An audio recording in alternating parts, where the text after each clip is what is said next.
debates about like serious gamer topics, like should Tifa have a smaller bust or not? Should Tifa That was be 30 years ago, Max. There was a time. Should Tifa run for the Italian Senate? Should Tifa really be Italians?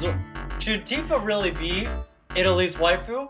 Now, here in this bill, I would like to present the real waifu should be. And on that note, hello everybody, and welcome Hi, to hello. Components.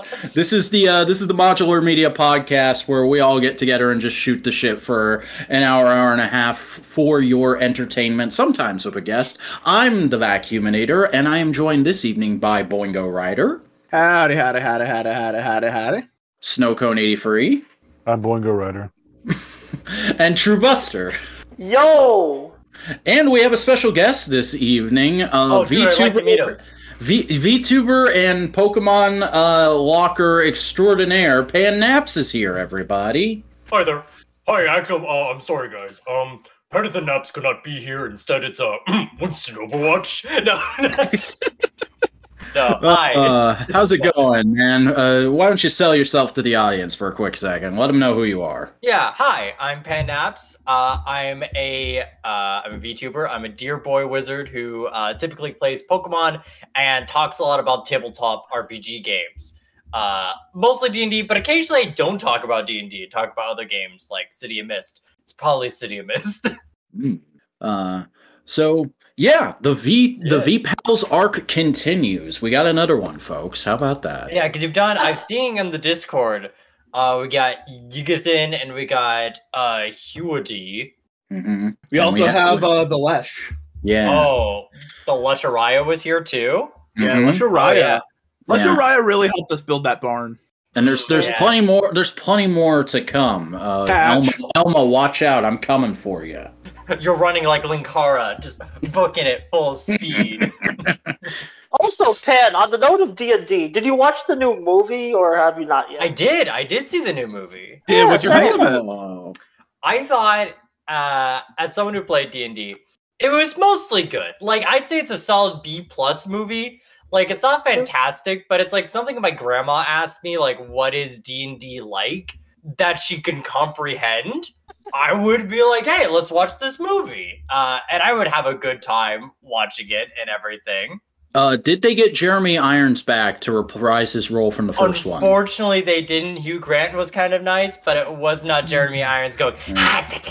Well, then I don't know if I want to see it, honestly. I will say the only real critiques about it, without doing any real spoilers, because I don't know if anyone's listening to the podcast would like to see it. Well, it's still in theaters, or anyone who is in this call who would want to see it. Yeah, I haven't seen it, but I'll probably check it out on digital. I would say the two that, like, as a D&D player, I think they do spells really fun and interestingly, and definitely convert a lot more to a narrative and like to a film medium. Exactly. Like, there's a sorcerer who is my favorite boy because he's a wild magic sorcerer. He's just a guy. He is just a fella trying his best, but he's a wild magic sorcerer. His luck is never great. And like, they have a lot of fun with messing around with like concentration, but never really be like combat concentration, like on the mechanic works. They do it a lot more like if he's distracted or if something's like, getting him in a bind where he can't like put all his attention to a spell. And like, that's fine for a narrative movie. But I will say, for like the party comp, they do go like, okay, we have a sorcerer and he's like our main magic boy. And he's the only one who can really do magic, or else he's going to be outshined by everyone else. Because sorcerer is wizard at home. I love the sorcerer, but that's what it is. So there's a druid, which they mostly focus on the wild shape mechanics and just go like, fuck it, infinite wild shapes. So there's like really fun choreography and action sequences with that. But for the main protagonist, you can often see he's advertised as a bard. He's a fucking rogue with a lute, and it is the biggest gaslighting the movie does to try and convince you that he is a bard, when he just isn't. And I feel like if you see the movie through the lens of him being a rogue, it's better. But when they try to convince you that he's a bard and do none of the bard things or try to convey stuff like inspiration, Because I understand they don't want to have him use spells because that would overshadow the sorcerer. But, having not seen the movie, I would not be surprised if like he had more Barty stuff to do in the script, and then they cast Chris Pine, and they were like, "Oh shit, we gotta do more cool stuff with this Chris guy." Pine, I will say, does a pretty good job. He does sell the fact of being a charisma-heavy character. And he does pull a lot of stuff off, and he felt very fun. So I don't think that's really it. It felt very much a scripting choice. At least for someone who's not really seen a lot of Chris Pine to really like judge him as an actor and his like, history. I mean, fair enough. I literally only know him from the Star Trek reboot. Oh, as far as I know, that's the worst way to know him. Oh boy. And the second thing I would say is there is a paladin briefly, and he's very fun. But I don't think they do a good job conveying what a paladin fights like, because they have a barbarian in the party, and the barbarian does a wonderful job portraying how I think a barbarian should fight, being very quick, being very brutal, like can throw people like they're fucking nothing, or like using like the equivalent of like Tavern Brawler, just making anything a weapon and being fucking brutal. Like that's fun. But then you get the paladin who just felt like a fighter who happened to know like divine favor. And there's never really a point that he smites a man. It's like, that's the one thing that you need if you're advertising a paladin. You need to smite a man. Like, but could that be like a sequel thing of just like you're building up to a fight with a paladin and it's just like, bam. You see... Like, oh shit, you could always do that? Yeah. Is this movie going to get a sequel, though? Because, like, it released between John Wick 4 and the Mario movie, and from what I heard, it did like, mediocre box office numbers. You also got to consider a big reason why it's probably mediocre is also in January, if you don't know, Wizards of the Coast tried to pull a sneaky of trying to get people to pay, essentially the ability to make a profit off of creators using their system, but also to steal their content. Oh yeah, Hasbro's in the shitter big time now, and it seems like they're really trying to backpedal out of it this week, especially. They walked back on that, like here's the thing. They walked back on 5e specifically. They're back on 5e is free. D&D 1 and anything they do in the future, however, that's probably where they're going to continue these plans. Yeah. They'll just maybe make it more public instead of trying to make it sneaky. I mean, hey, at least the people who make Pathfinder released their open like license agreement today, or at least their first draft of it. Yeah, no, I saw that. And I know for me, when D&D was being an ass, I actually went on stream and was like, all right, guys, I got one of my friends like a year ago gave me a copy of Pathfinder 2 rulebook. Why don't I just look at it and see how the classes like work in the system, just in case, because I would definitely do D&D a lot for my private games, but if I did so like in a group, like on stream, I don't know if I would want to do D&D now, because I mean, it's like playing a Blizzard game. It's like, do you really want to support that kind of content on shit? Yeah. Yeah. It's a shame because it's like you could tell the people like had fun. The movie crew had fun making it, but they're like they got dealt a bad hand. Dude, it's also really cool that a lot of the races in that movie, like Tabaxi, Aarakocra, Dragonborn, they're all practical effects.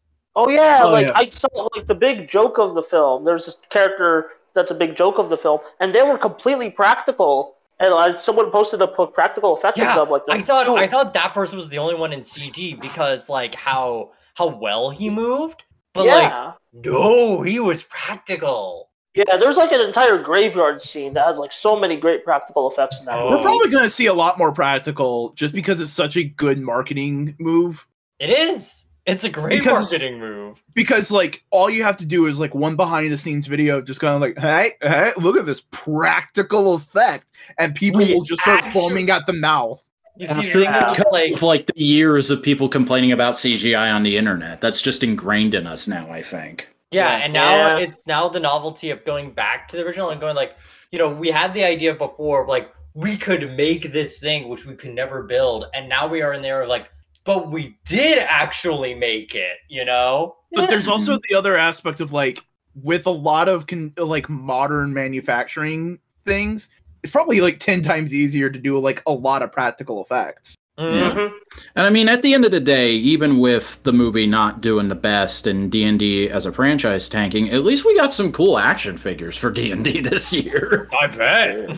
They all look really good. I want to get all the monster mashes. I definitely want to get those. The creatures are easy. You don't even need to care about it. Can I get a gelatinous cube?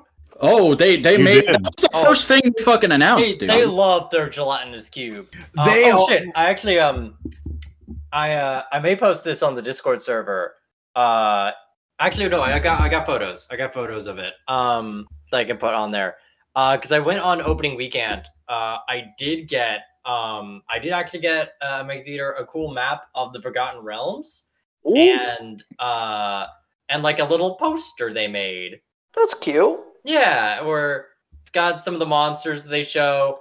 Though some monsters, because it's a movie, definitely don't get like some time. Like there's a black dragon in the trailer, and it's in it for like as much time as it is in the trailer, which was a little disappointing because like I think black dragons are a really cool antagonistic figure for one, having dragons. Yeah.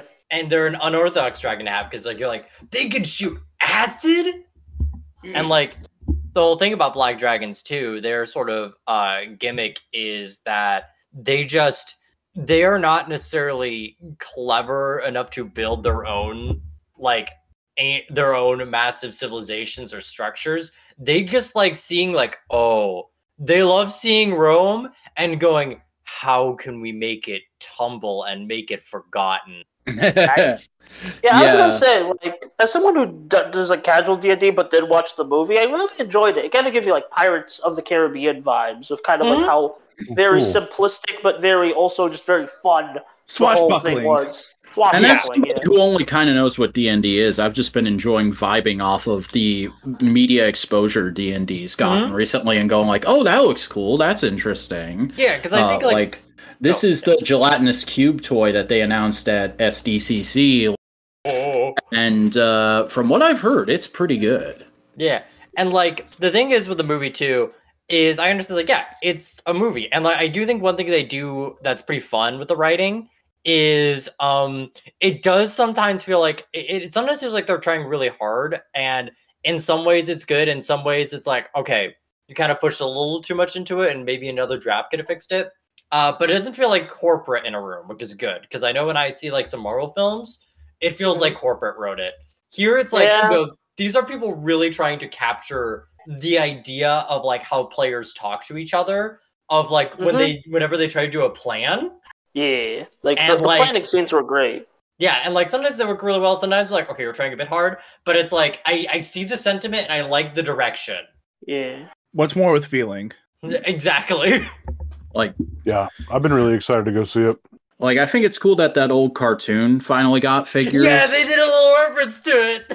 Oh, nice. And I've been tempted to pick those up because I did catch a few reruns of that cartoon on Jetix back in the day. Actually, all I remember whenever I see people cover it is the Dungeon Master's like, let us do Tiamat. But more so is definitely the monsters they've been doing in the line. Like, I really want to get the owl bear just because I think it'd be a fun monster for my Power Ranger figures to fight. So I remember if you weren't there in the summer of 22, nope.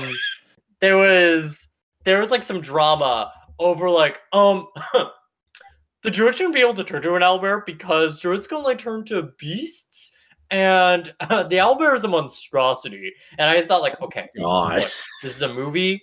They're all high level characters. Like the sorcerer at least casts up to 5th level spells. Like I think like there's a point where he casts a 7th level spell, even if it is through wild magic. They're working with high level characters.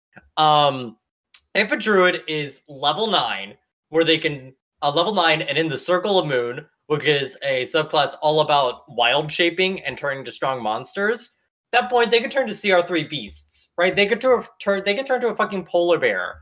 If they've gone to the specific subclass to turn to creatures of this CR, this challenge rating, and this thing is it's literally a bear, but it has a beak attack instead of a bite attack, and it's got better perception. like, there's no reason to deny them of owlbear at that at that point. They can cast 5th level spells at the points they could like do shit like revive the dead or like have like psychic communications with each other and, you know, literally mind control a person for a month. Like, you could fucking turn to an owlbear. I don't give a shit.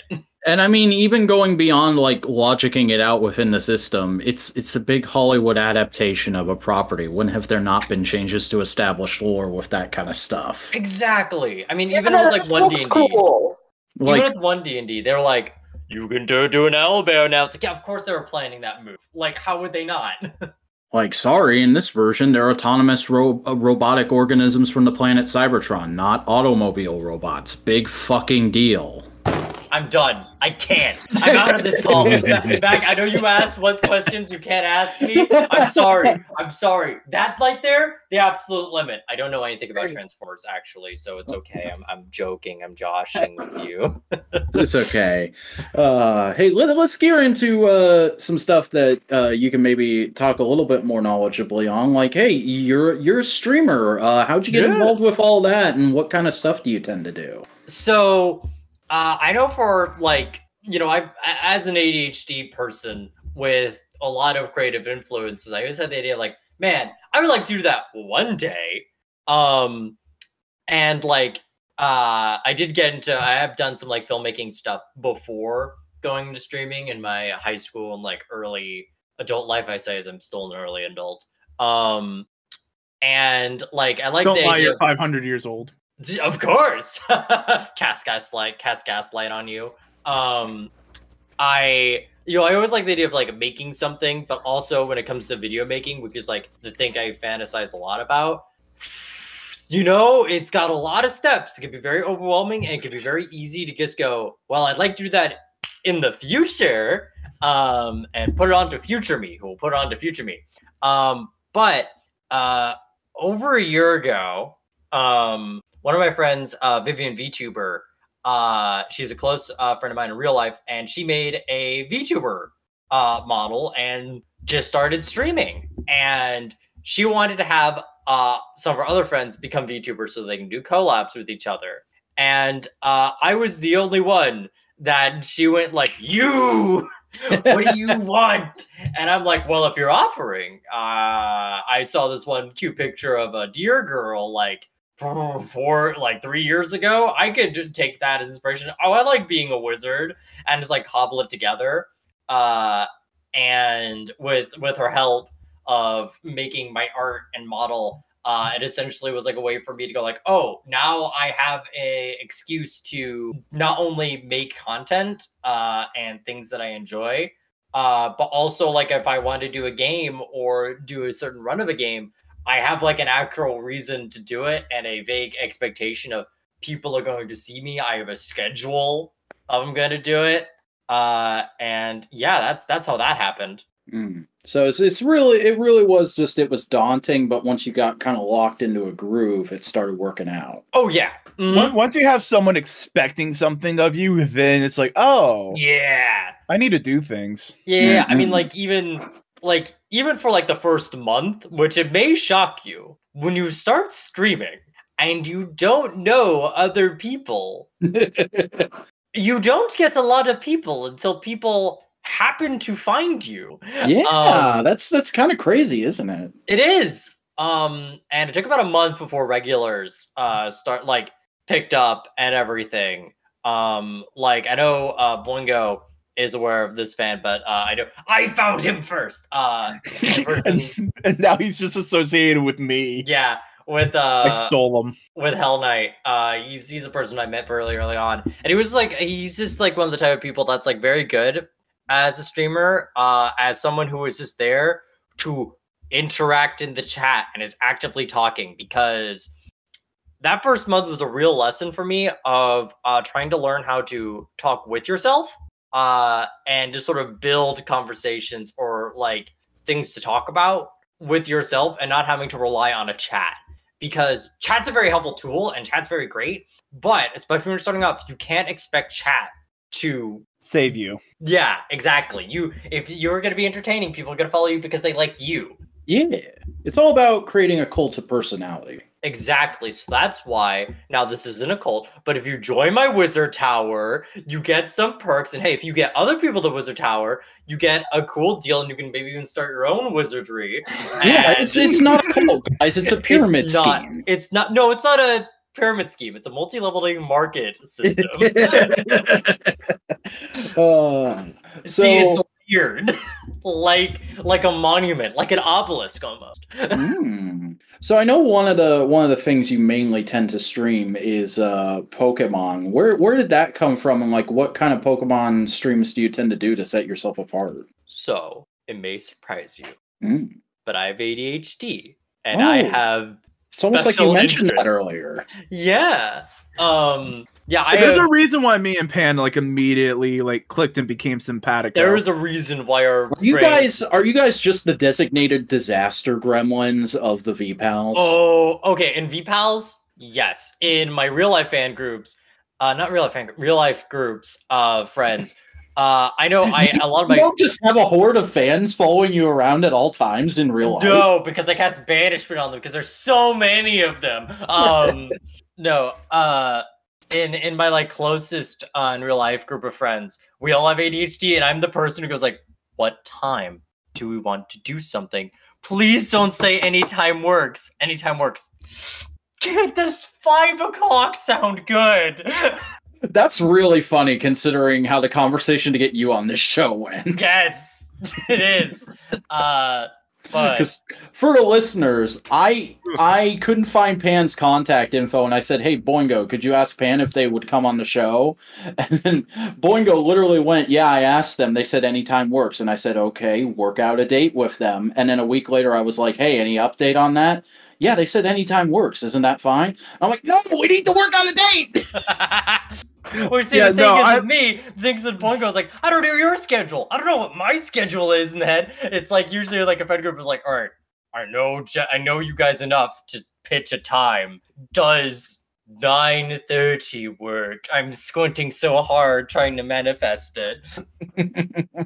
Yeah. It can be tough to get together for doing stuff online, but anyway, your streams. Yes, my streams. But yeah, it may surprise you. I get really hyper-focused, and Pokemon, I would say very confidently, is a special interest of mine. And when trying to think of like, okay, how do I want to do this? Like, I don't want to do Nuzlocke because everyone does Nuzlocke. Everyone does Nuzlocke, and also I've always found that Nuzlocke are either really stressful or I just don't commit to it a lot of the time when I've done it on personal playthroughs. I looked at the Nuzlocke rules one time and went, "Oh, that sounds like a massive pain in the ass." It is. I'm still not finished the Nuzlocke, even though I've tried many times. But I follow a lot of PokeTubers, and the sort of new trend or sort of trope. There are Nuzlocke, but a lot of people I've noted that I really like do monotype Nuzlocke. And I found that like, ooh, I really like the idea of working with like just one type of Pokemon, because then I can plan very specifically like, ooh, which Pokemon do I want to, like I have a set pool to work with, and I know like, ooh, this would be really good for this team because like it's got either more type diversity as the others, or like, ooh, this will complement a lot of these. Like for example, fairly recently, I think the last monotype run I did was a mono ice type run of Pokemon Sword, which was pretty fun because ice type is a pretty homogeneous type, where it's got the same general ice type moves and stats and everything, but with some resources of Isle of Armor, the DLC. I was like, okay, I've got some unusual ice types, like Alolan Ninetales and Alolan Sandslash, and ooh, would you look at this? Alolan Sandslash may have a lot of the weaknesses of ice type, but it resists everything else. And it's got moves that aren't ice type that I can use and work with. Or, ooh, I could use this fossil Pokemon. That's actually really rare for my version. But like, it could set up Aurora Veil if my Ninetales isn't there to set it up. You know, it's very much finding like, ooh, I could do that. But when now that you've talked about doing the monologues, I of course have to ask: have you done a grass type run of anything yet? Yes, but actually no. Okay, explain. Well, if you check out my YouTube channel at Pan Naps Presents, Ooh. there is currently one video that is real and existing and is totally fresh and new and not 5 months old because I haven't I haven't finished. Hey, the latest upload's the latest upload. Just because it's old doesn't mean it's not evergreen. Oh, did it? Well, I have green hair, so it's always evergreen on it. I will never have gray hair. Lucky. Sounds like a man who will have gray hair one day. Stop. So yeah, I did a fun challenge run of Pokemon Sword, which I called the Chef Lock, which was essentially a run of which Pokemon. Also has some adorable art from our good friend Hatch. Yes, it does. Ooh. It's got me as a boy wife. If that entices you, check it out. That gets your goat. But yeah, deer. Gets your deers. I want to do a Chef Lock because I noticed that Pokemon Sword has a lot of food Pokemon in it. Like it's got Vanillite. It's got. I love Vanillite. I used him because he was actually really good because he wasn't a Grass or Fairy type, and didn't learn Grass or Fairy type moves. He had a type coverage, and it's like, there's Alchemy. There's Ruby, which is like a cherry. There's like Portugeist, which is like it's like. Pumpkin, and there's the T1, and like. Hey, the reason I thought you did that Chef Lock was because they introduced cooking and camping that like you can make food in Pokemon Sword and Shield. So I was like, that's why. Yes, that's why I did it. That is much more clever. That was totally my line of thinking. What's that? You didn't even watch the product, did you, Buster? I forgot to. I can't. Well, I'm sorry. You didn't read the required reading. You get an F on your summer reading. I tell these boys every week, watch the product. It'll help you. What product? The podcast or the other guys' videos? Yes. Yeah. Correct. To both. Okay, I'm sorry. I legit forgot. I for a second I thought Pat only did streams. It's fine. But it's okay. I've mostly done streams, so you're good. I mean, you've also done some great art that I've only experienced. Well, it's also on streams. Dungeon mastering. Yeah, it's been a long time since I've DM'd on stream, but I have done a while ago. Boingo is in it. A While Beyond the Witchlight campaign. But there's a reason why I don't DM games that much now. I've tried to a few times. Tried to organize some, but they didn't quite peter out. Mostly because my own brain vision sort of petered out. But also, with Wild Beyond the Witchlight in particular, that's when I really learned I don't like modules. Yeah, we were kind of bumping up against a lot of just like, we don't want to do that. How are we gonna... Yeah, and it's like, there was also like some parts that like, as a DM reading through the book, like halfway through, is like, there's another secret faction. It's like, why do you need that? You don't need a secret faction. You already have 3 hags which are your antagonists. And you have like the final boss and like the mystery middle part. Like, we don't need a faction of like other people that really only show up halfway through the campaign. And we don't like, you already have like a lot of hooks with like, we had the Jabberwock. Yeah, exactly. And it's like, it sounds like a modern Kamen Rider issue.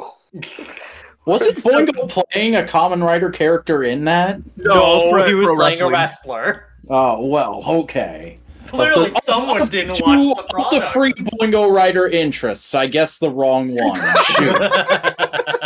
Am I really that predictable? There's 4 Boingo Rider interests. There's Kamen Rider, there's wrestling, there's Digimon, and what was the 4th one or the 3rd one? I was just Marvel. Yeah, Marvel. Jesus Christ, Marvel, baby. I can't believe. I'm sorry, Vac. I have to take your head of the podcast because clearly you don't watch the product. I'm not a big enough Boingo Rider fan. That's my own fault. There's also one other interest, and you just said it. Boingo Boingo. Oh yeah. Whoa! Imagine these powers combined. With these powers combined, you get one fucked up little dude. Hey, you're fucked down. Hey, no, you're right. I'm a fucked up big dude. Yeah, Snowcone's right. Boingo's a big boy. I know. I've seen it in real life. I don't know. You've seen my girth. Guys, I don't know. He doesn't even have legs, so I don't think he has a PP. I've experienced the presence of Boingo Rider, and I can tell you there is definitely some dick energy going on there. You made me self-conscious about how I fucking walk. I did. Boingo, why do you feel like that's funny? Boingo, do you feel like you walk around like fucking John Lennon in that one picture? You know what? Legit, the way Vac tried to describe the way I walk made me feel like that. Oh no! Yeah, it is a little bit like that. I hadn't seen that picture in a minute. Like that's just I think of like the idea of like someone go like, oh, I'm a little self-conscious walking. It's like, do you think you look like this? It's like that, but imagine it's more of a power walk. It's much more like that one meme of the Soviet Treasure Island. Oh yeah. I'm very scared for when Vac sees me in person and sees that I basically just skip everywhere. I'm gonna be like, oh god, Buster's a little fairy boy. I have a lot of energy, and I use that for walking and skipping. Yeah. Do you ever like jump in the air and click your heels together? I've tried it a couple times. Oh, nice. Is that when you discovered how to double jump? No. Damn. Oh.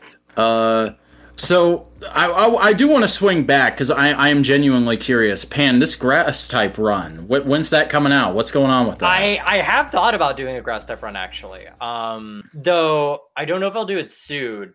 But I've been considering doing it in platinum because one thing I really like about the monotype runs, I like it when there's a much more limited choice of Pokemon for a run. Like that's the reason why I did a rock type only run in as one of the first things I did for my channel was in Pokemon Platinum. There's only 6 rock types. Wow. So it's like, oh, perfect. These are the Pokemon you get in the game. Yeah, exactly. So it's like, okay, I know what I'm working with exactly and how to plan around it.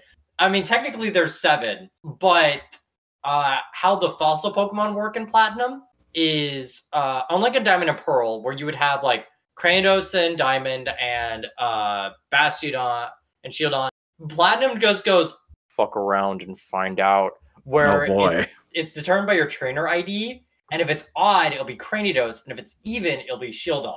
I was so lucky it was odd because there are 2 rock steel types in Pokemon Platinum, and Probopass is the better one because Bastiodon is very tanky with like great defense, great health, but has like no attack, and all it's really got going for it is like Metal Burst, which is essentially counter but steel type. But Probopass is a fucking Chad because it's literally all that Bastiodon has and special defense and special attack, as well as electric type moves. So it's like, cool. You're worthless, Bastiodon. So I'm glad I got Cranidos. Well, whenever you do that grass type run, I will definitely be there for that because I don't know, because I don't talk about Pokemon a super lot these days, but when I was a kid, my first game was Pearl, and the first Pokemon I ever got in a game was Turtwig. And ever since then, Turtwig has been my favorite Pokemon, and I've always been slightly biased towards grass types. Dude, that's super valid. Wait, Kat, did you ever see Detective Pikachu? I did. The Bidototera Garden. Boys. Oh, man. That made me lose my shit in a theater, mostly because, like, I was not expecting... Like, that was like, this is the wild fucking shit. Like, that and the Ditto thing was like, okay, this is the 2 best things you could do in a live-action Pokemon movie. Yeah. Man, they went crazy with, like, some of the, like, final act set pieces. Like, I like the Greninjas that they had. Those were, like... I screamed when I saw the little Joltix on the telephone wire. This is a shield to someone else, but Joltix just made me think there's one person that I one time rated to. Their name is Nettle Stargazer. And I know them because I was looking through, because when I'm streaming a Pokemon game, I like to just raid someone who's playing that game, or just Pokemon in general, to just sort of like, if I don't see anyone who I know, and who I know and is not huge, I like to rate them to give them like a little support, especially if they're like lower in views and everything. And you know what? I really think, fun marketing tip by Pan Naps. Don't do it through Twitter. Twitter is a numbers game. if you want to go through Twitter, if you want follower account to go up and just maybe visibility to go up, that's what Twitter's for. It's not there for fans. It's not there for regulars. Especially don't trust people who are like, do you want to collab? And you see like 50 other comments there. It's like, no, that person's totally going to get overwhelmed or not be able to manage all those people, especially if they don't know them. So what I like to do and how I met a lot of people like Boingo, for example, or Elma, is through raids. You actually, because that way you actually check out the vibe of that person, see if you even like them, and see if you want to talk to them. Yeah, rating is a really cool system, and I really wish that YouTube streaming had it, and it wasn't just a Twitch thing. Because like, I have only just recently started streaming, and I've been doing it on my YouTube channel because I figured, oh, I have a built-in audience there, and like, smart. It's been going okay, but I feel like it might go better if I had Twitch and I had the ability to raid into people or to be raided. Actually, like the closest thing I can think about that for YouTube is something I need to get back to doing this for my videos. But at the end of the video, when you see the end card, I like putting like topics relating to the video. Oh shit! Like where it's like at the end of the video, instead of promoting my own video, I like to put like, okay, here is another video on the same topic, but by a different creator. Oh, that's cool. Yeah, so guys, if you make Pokemon content. So your videos just always link back to the J-Wits, right? God, J-Wits isn't Pokemon forever. But it's understandable. He is a man now. Yeah, he's a grown-ass man with a family now. I don't blame him. No, he's still posted. He just mostly does like Nintendo games rather than just Pokemon, you know? Well, it's more because he hasn't posted in a while, but it's like also like, yeah, this man's living a life. He's living a life, dude. Good for him. Like many YouTubers in their 30s now. Jesus. Yeah. It'll happen to you. It'll never happen to me. I'm gonna be young forever. You're telling me I'm gonna be... I mean, like, you look at Lil Karibo and go like, oh, buddy, I'm just glad whenever you do post something because I know you're fucking alive. Yeah, he's like... he has a lot of health problems. Years. That's what I'm saying. Yeah, he's been doing Yu-Gi-Oh! Bridge for 15 years at this point, which is like...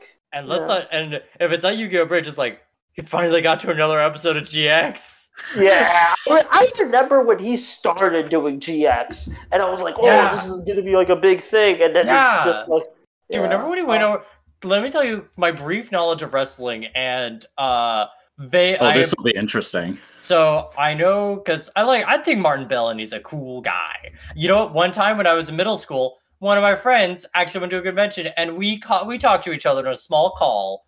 So I bet you could say I know him very well. God damn it!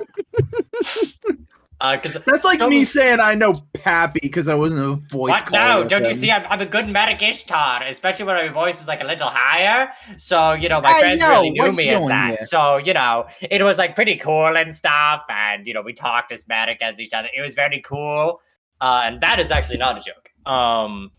But also, fun fact: me and Merrick Ishtar actually share the same birthday. Fun fact. Oh, neat. So cosmic truths. But yeah, I do remember that he did briefly he did it for a hot minute of like recaps over wrestling events and everything through like a over the top character, and I remember that being kind of fun. And I also just remember like all I remember is Roman Reigns bad. Oh yeah, Roman Reigns bad. Oh yeah, that was also during the time when it was like the unwanted Roman push. Yeah, the original Roman Reigns bad times. We're in a whole new era of Roman Reigns bad as of this last week, actually. Oh no! He had a brief year and a half of being the best thing ever in WWE, and this WrestleMania they kind of shit the bed with him and another wrestler. Man, it's kind of weird that they did add 2 beds into the ring. Yeah. I understand the point was trying to use like the pillow fight as a concept, try and blind and almost suffocate people. Really progressive that they did a bra and panties match with 2 men. Yeah, but it was kind of underwhelming. The ref was like, "You can't do that. You stop suffocating the men." And then there was the lawsuit. Yeah. Yeah. It's gonna be really interesting to see if if Cody even sticks around in WWE now that Vince is fully back in charge. Hey, yeah, he just looks like a supervillain now. Mm-hmm. Oh, it is a supervillain. May I see it? May I see the supervillain? Oh, you haven't seen Vince McMahon's new look? No. Okay, hang very on. much I've not seen Vince either, McMahon. Vince McMahon always looks like a supervillain. Like, I don't know what The first photo complete for Vince McMahon right now is Vince McMahon mustache. What does he look like now? God. So, should I get an old picture for Pam's reference? Yes, give me before and after. Side by side. This person made a side-by-side Photoshop for us. Okay. Oh, perfect. Wonderful. Okay. So on the left is what Vince looks like as of WrestleMania weekend, which was last weekend, and on the right is what he's looked like for the last 6 or 7 years. Oh, right? He just looks like J. Jonah Jameson. He looks like he's about to be like, John Cena. I need those pictures of Roman Reigns. John Cena. I need those pictures of Prototype. I've heard J. Jonah Jameson. I've heard Peter Cullen. I've heard what was the other one people were passing around? Geese Howard? Yeah, Geese Howard. Dude, for me, it's just like the mustache, like the vague semblance of the suit. Mm-hmm. That's not Geese Howard. That's Rugal from King of Fighters. Oh yeah, that's Rugal. Okay. So Vince McMahon and his what he normally looks like. He looks like he looks like he was in wrestling and is wearing a business suit to look formal.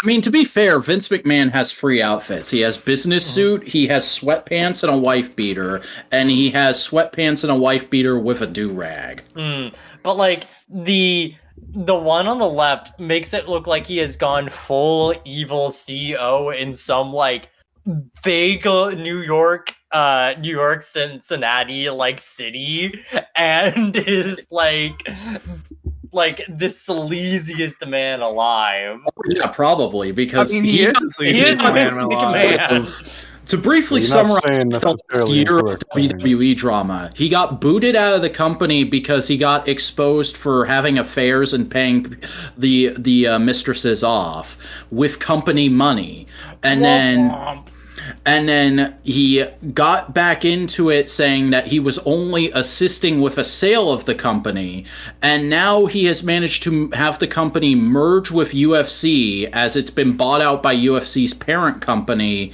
and now he's back in charge of creative thanks to that somehow. I hate companies. Oh yeah, they're bad. Company bad. Hear me out, guys. Now, this is a funny joke. Hear me out. Communist revolution? What if we, it's been 100 years since we had a revolution of a communist variety. This is just a funny joke. Okay. But because I was going to correct you. The American Revolution was like 207 years ago.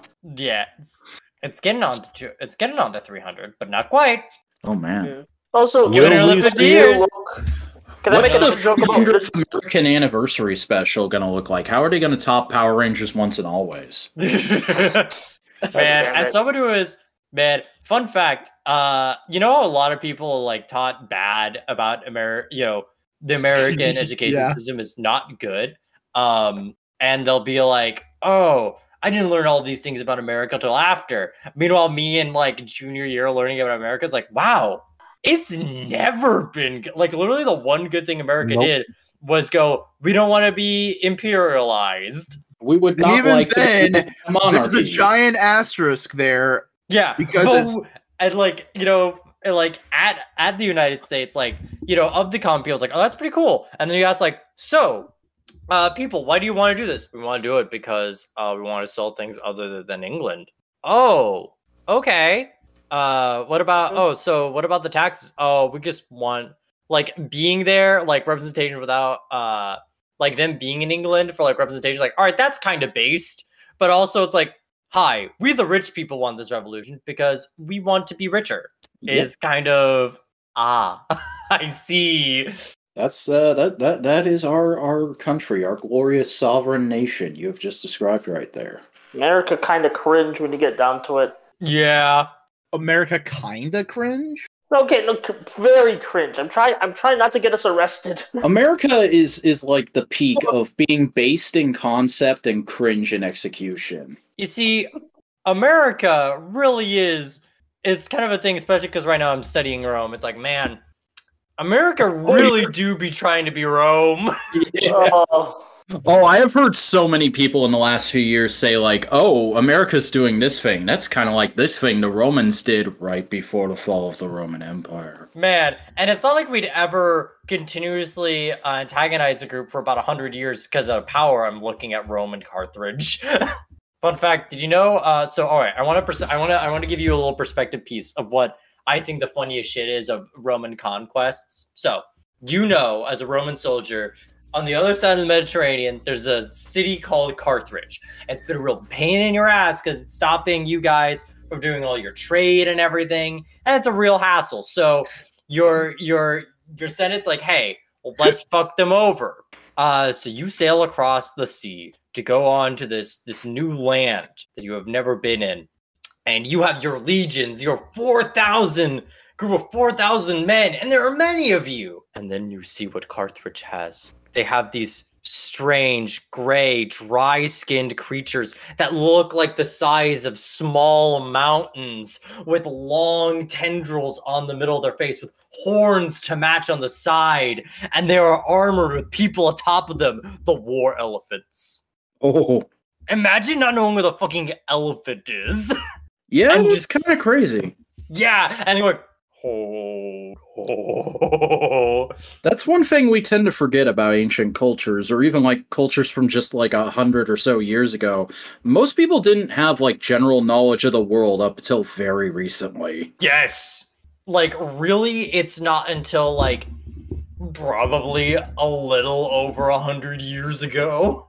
And even then, that was more like, so in a sense, like a country can know what's going on, but the people don't. Like, it's not until like maybe the 30s people are like aware of what's going on in another side of the world, like actually. And that's maybe with the radio. Newspapers didn't even fix that shit. Exactly, because newspapers could be like, oh, hey, do you want to know a funny newspaper story? Sure. So let me tell you about how Germany unified as a country. Oh boy. So, first up, another country that was like, oh, cool concept, kind of cringe in execution. Because Germany, when it was starting to unify, was very much like, oh, there's a lot of us like as individual, like sort of small states. And no, you're talking about the Weimar Republic, right? I'm talking about Weimar Republic, yeah. Whereas like back then it was like what would have done World War I and then would eventually be done World War II. This is actually why the fun little tidbit, fun little teaser. This is why the French went really hard on Germany after World War I. A little teaser. But Germany at the time was like you know sort of getting their sort of like little sort of states equivalents like unifying to become like a union to form together. But under the current lead, South Germany was like, we don't really like this Otto von Bismarck guy, but like we kind of like the idea of a unified Germany. So they made a deal of like, hey, if Northern Germany ever gets attacked in war, would you at least help and be an ally? You know, we understand maybe we don't build railroads in your parts or have like trade active there, and you follow our general rules. But like, will you at least agree to protect the idea of Germany? And they're like, yeah, dude, a fucking course. We just don't like the guy who's in charge of it. So they had that. Now, imagine you're Otto von Bismarck. You are the chancellor of Germany, basically the prime minister and the one who's really pulling the strings in Germany instead of the Kaiser. And some French ambassadors. You got to beat it like a Kaiser. You got to give it away now. Give it away, give it away. I was going to say, are we talking about Ha Kaiser or Zen Kaiser? We're talking about actual Kaiser Mario. Wait, his name was Mario? I thought he was German. Anyway, the Kaiser was not named Mario. It was actually just a William. And Otto von Bismarck is big chilling in the Alps on vacation with his family. And a French ambassador is also around the Alps and wants to discuss like politics with him. And, you know, reasonably as you do. It's like, oh, dude, why do you have to get all political on me right now? No, literally, it's like, hey, could you not talk about politics when I'm on vacation? If you want to talk politics, meet me in my fucking office in Berlin or something. You know, it's like, hey, I'm not working. It'd be like the idea of like if you're in retail and you're just at the store that you work at and someone asks if you work here and you're like, I don't want to help you. I'm not going to tell you where the cornflakes are, dude. Sorry. Yeah, exactly.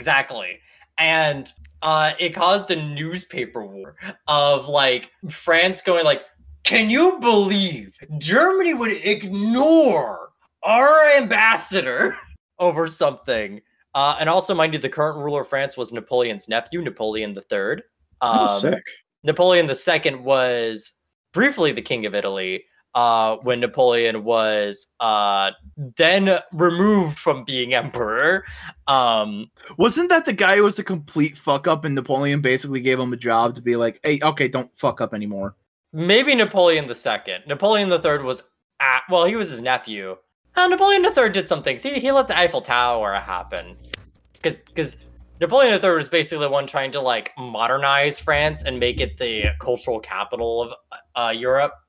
But anyway, they got into like a feud until at one point Napoleon III was like basically escalated the newspaper propaganda because it was owned by the state and essentially was going to teach North Germany a lesson and try to declare, you know, a small little invasion, do a little war, thinking that like they can get a war, just like a side war. Just like a side war, and like they thought, hey, we can get South Germany to agree because like they don't give a shit about North Germany.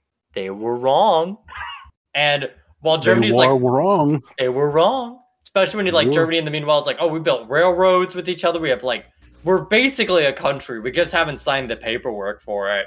And they just take down France like it's a fucking like it's a bunch of bowling pins, march over to Versailles, like the heart of the French Empire, and declare the German Empire existing. And also basically went like, oh, France, because you had the audacity to just attack us for some bullshit, you're gonna owe us a shitload of money. So like 50 years later, when World War I happens and the Treaty of Versailles is happening, France like, kill them, take everything from them. Wow. Like other than like, yeah, no, France is like a lot of reasons why they were like so hard. Like it was mostly France that was so hard on Germany, but it was like basically the idea of like, yeah, of course, yeah, you had most of the war in our house, but also like we remember what happened in 1860. We remember. We have those receipts. Yeah, you did this in this very mansion, you asshat. And like that's also probably why Germany was a bigger deal in World War I, because World War I's also another fixation of mine, but more so, I think one of my friends described it perfectly, that I am a rare person who fixates on war, less so about, oh, well, they had this military stuff and all that. More like, no, consider the war as a story. Why was the war happening? What the fuck was going on in the actual war? Instead of just like, well, you see, the Tiger tank was actually the best tank of Russia because its tracks were superior and its gunfire was the most optimal. Because like the main thing with Germany is like, okay, we could take out Russia, which we were expecting to be preparing for war, but we're just gonna go for France because we fucking hate France. Wow. And that's why also there's like a long hit, like that probably explains why also Hitler was like, France, hand it over. Because when you're very nationalistic and you want to revoke the origin of the empire. Yeah. It's almost as if you can predict dumbasses in history. Yeah, it's almost like you can predict people who are being very nationalistic and trying to go out of their way to repeat it. Not like that would ever happen to the great United States of America. God bless. Remember, church and state are separate. Anyway, here's our God dollars. So yeah, that new Indiana Jones trailer was pretty interesting, where they got like the Nazi literally saying that he wants to use the artifact in the movie to go back in time and fix all Hitler's mistakes. Oh, are they gonna get the fucking bell or some shit? No, it's a made-up artifact for the movie called the Dial of Destiny. Oh, you could have totally gotten the fucking... tried to do some bullshit with the bell. Oh, yeah. Like, like, if you're gonna go with the pseudoscience angle, you gotta go with the dumb idea of the Nazis were trying to invent time travel with this bell. Yeah. They should have literally just done like an Indiana Jones Hellboy crossover. I'm surprised something like that hasn't happened. Like I'm surprised that Harrison Ford, I don't really know. I haven't had a phone call with him on like Martin Little Creepability, but like Harrison Ford strikes me as the type of person like, I act because it's work. And I think, you know, I mean, he enjoys what he does. Oh, I know he does, but I'm just talking about like sometimes when he gets a job. I mean, without a doubt, my favorite Harrison Ford moment of all time is during the lead up to The Force Awakens, where that interviewer was like, so when you got back in costume and got on the set for the Millennium Falcon for the first time, did you get emotional? And he just goes, no, I got paid. Yeah. Like, even when I see interviews from, like, original Star Wars, like, Harrison Ford, like, he seems like he's definitely a cool guy, but he's also, like, that person, like, yeah, I feel like the actor's like, oh, dude, it was great working with you. Yeah, no, it was great working with you, but, I hated the job. Oh yeah, no, he's totally like that old school kind of cool guy where he really only cares about his hobbies and like generic guy stuff, and all this nerd shit is just beyond him. And he just comes in, does a good job, and goes home. That's like, his life. I think like the most recent thing I saw, like, oh, Harrison Ford would actually just enjoyed this because it's the most Harrison Ford energy. 23 is one of like those Yellowstone. Parental figure loves that. Mm-hmm. But like that is very much like, of course Harrison Ford would do this. This is the most Harrison Ford. This is like something to be like, this is why I became an actor, so I can just do nice handyman shit and talk about the old days and how they're changing. Like if he were to replace the Dos Equis guy, it would not surprise me at all. He's a little too old to do that. Yeah. Oh, you say that as he's like, I'm going to do Indiana Jones again. I'm going to play General Thunderbolt Ross. I'm going to become a Hulk. That's fine. That's fine. I like that one. Because you love the Hulk. I love Thunderbolt Ross so much as a character, and I loved how all that unfolded. So, fuck it, dude. Let me... Under, do we actually think he's going to become Red Hulk in that movie? Oh, that's like confirmed. He's in the Thunderbolts movie. Another Hulk movie? So in the next Captain America movie, Harrison Ford is going to replace the guy who was playing Thunderbolt Ross because he passed away like a year or two ago. So they got a bigger name. Classic big CEO move. Yeah, and people have been theorizing that the villain of the movie is actually Red Hulk because Thunderbolt Ross becomes Red Hulk at one point in the comics. I don't think he's the villain, but like I thought it leaked that like he's just in it in general. I had not seen that anywhere. I've seen tons of set photos of Harrison Ford, and he looks like Harrison Ford. So good job there. Harrison Ford, actual man, Harrison Ford. Also, Blake Lively is coming back, or is it Blake Lively or is it some other actress? I can't remember. But the lady who played Betty Ross in Incredible Hulk is coming back, which has me going. So like, is Mark Ruffalo in this movie or what? Is this just not a Captain America movie? It's a secret Hulk movie? Well, I mean, that's what people were explaining it to be. I mean, like, with the traditional busts of Hulk movies, does it surprise you that they would try to make it a secret Hulk movie? Because, like, if it's going to be a Hulk movie, like, I understand Marvel's at its, it's on its decline, but it still believes that it's on its peak. It's Mount Everest, right? That's a really interesting opinion to give on a channel where there's a regular weekly Marvel podcast. Well, I'm talking about the movies specifically. You mean the movies that I've been enjoying regularly? I mean, hey, if you're enjoying, that's great. I'm talking more like at least in the as an outsider looking in. Yeah. Because like general audiences also don't know what the fuck they're doing. Like the Marvel movies are attempting to do. Are you Kevin Feige? They need that money. Mm-hmm. Yeah, they do need the money. Because, like, here's the thing. As someone who doesn't know what the fuck's going on in Marvel than what they're doing with the multiverse, I think, honestly, they probably should just gone, like, fuck the current continuity, we finished it there, and then fuck around and find out. Like, just have, like... I mean, that's the impression I got, that they're just, okay, we have all these branches, let's do the branches, and we'll have the multiverse be the first big story, and then we're going to set up all these other stories. That's the impression I got. Eventually, we'll get to Kang. Yeah, it's just like we're freaking around and find out right now is like I feel like the real thing they should do is just like embrace the freaking around and find out. Just like, hey, don't worry about it setting up another movie. Just like, I want to tell a story. I want to do this thing. And the thing that they were trying to do with Eternals and Thor, but everyone was like, "Fuck you." Well, that's because the other thing is like the only way they could ever try to tell any of these stories with these Hulk characters is by doing some weird shit like this, because Universal will not budge, and they're like, because they own the movie rights to Hulk. Like, they don't own all the characters anymore. They just own the movie rights to Hulk. The distribution rights. Is it just the distribution? I thought it was a little bit more than that. I think it may be a little bit more than that, but I think it the majority of the problem is the distribution rights. No, that sounds reasonable. But hear me out. Secret Morbius movie under Spider-Man movie. No!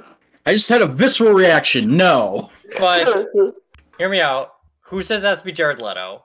Now you're speaking my language. Say, all right. Yeah, Boingo unironically loves Morbius like comics, and I will keep. Hear me out. The Secret Morbius and Blade movie. It's just like the '90s Spider-Man cartoon.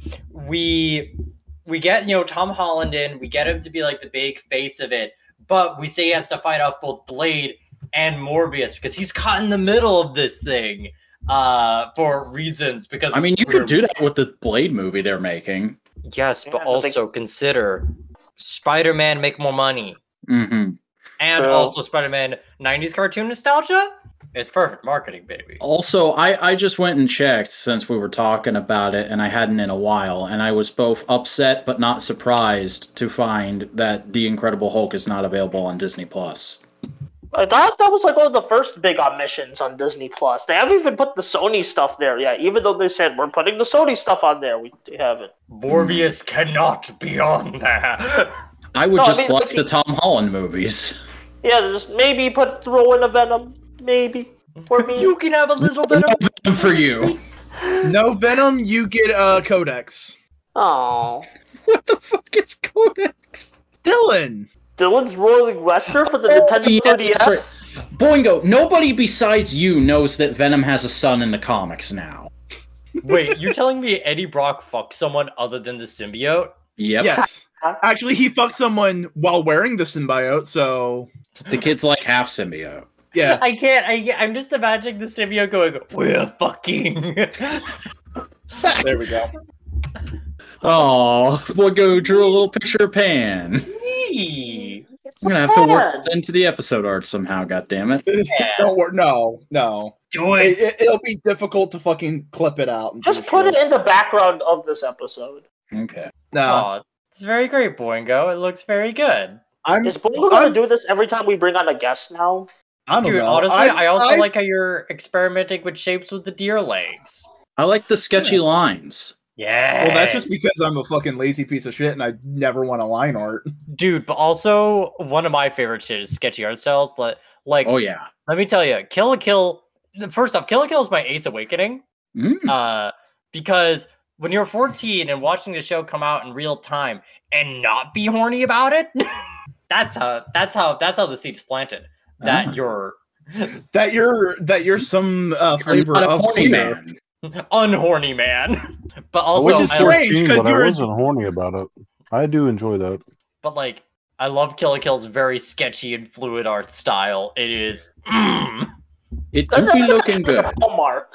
That's like a Trigger Hallmark, right? I'm always wanted to check it out because people tell me it's like a spiritual successor to Gurren Lagann, and I love that. It is, but I would say it's better because it's both halves I don't believe you.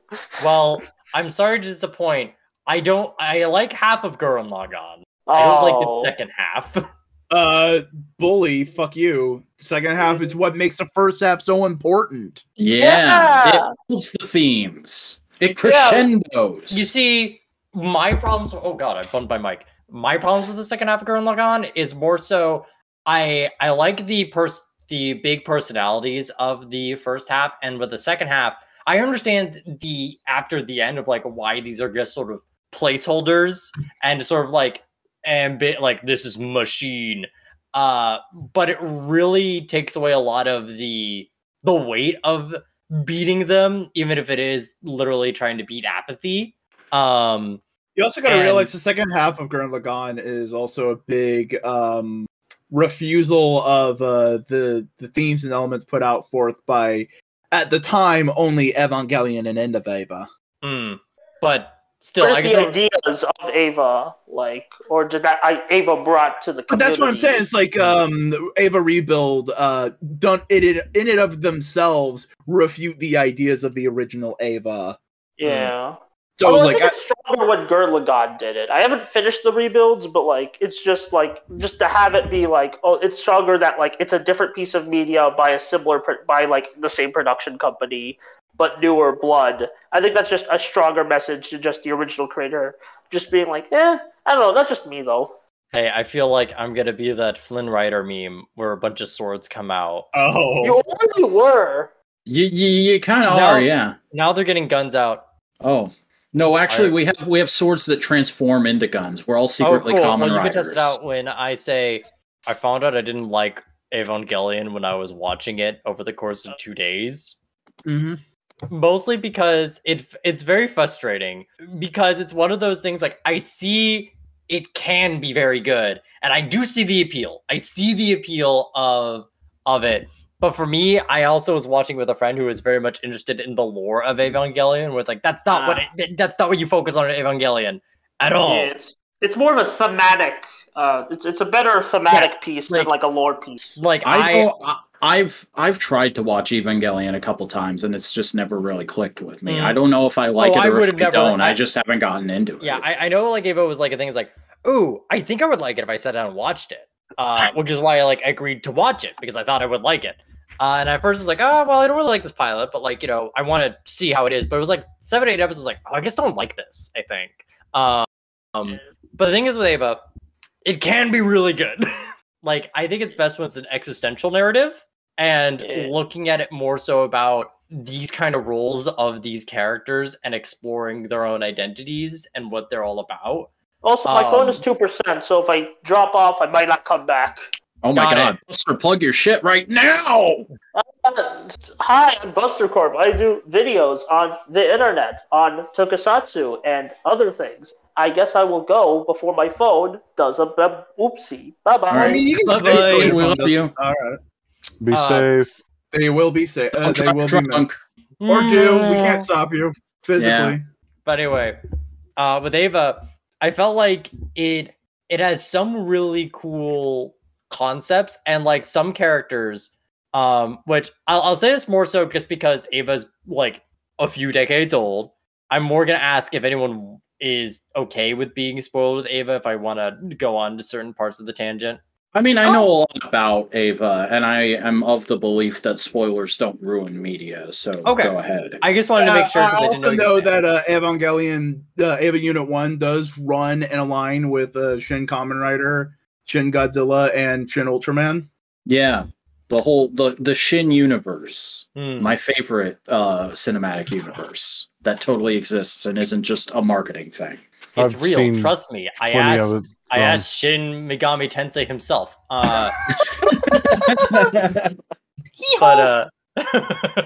But anyway, so Rei, right? One of the more iconic characters.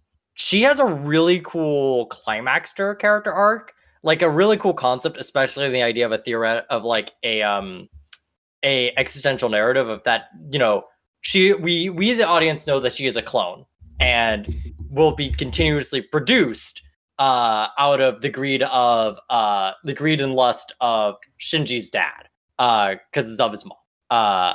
And she has a really interesting bit of like talking about how like, you know, having existential crisis with like the angel of like, what will make you you? Like, yeah, why do you care if you specifically live? You will just be remade again. And she has like this whole spiel about like, well, it's more so about the people I've met and the memories that I made around them, which like in theory is really good, especially for the kind of story that Ava is trying to tell. It doesn't work when Ri is in 5 episodes. 2 of them are introducing, and by in episodes, I mean in depth as an ongoing character that has like actual screen time instead of just existing. She has 2 episodes to introduce her and her shtick. with Shinji. An episode where her, Asuka, and Shinji are trying to deal with an angel that it has like acid rain, and the episode where she dies. And it's like, this is a cool concept. I like this speech. It just doesn't work for this character. We don't have anything really backing up this sort of thesis, except for words. And it's something that you could do easily by just having her interact in certain scenes or with certain interactions. Like if this was Asuka or something, I would believe that. So what you're telling me is Evangelion has a lot of similarities to Kamen Rider Ghost. I guess so. Who, buddy, pal, buddy, friend. Is this one not into Kamen Rider? Have you not embarked on the holy mission with this one yet? No, we have not started the indoctrination with Pan on Kamen Rider. All right, well, I guess this is a good time to start. Hey, Kamen Rider's pretty cool, but Ghost sucks ass. Okay, cool. I'm guessing with that comment, does it do a lot of telling, not showing? Yeah. Takeru's the best, nicest guy, and he has infinite potential. Oh, no. Yeah. But yeah, with like Evangelion, there's like some of the things like, say with Asuka, as example, she is a character that has some topics that are just like, all right, there's some things that I'm just not comfortable with, and like I can tell it's supposed to be uncomfortable, but also just feels like this doesn't feel like it's written right. But I've had a lot of people say it is, so it's like, I don't know if this is personal or not. But there's one part of her backstory that's like a big trauma thing of involving her mother and how her mother basically controlled her to a very abusive degree. And that's a very interesting thing to explore, especially in how she developed her persona and everything.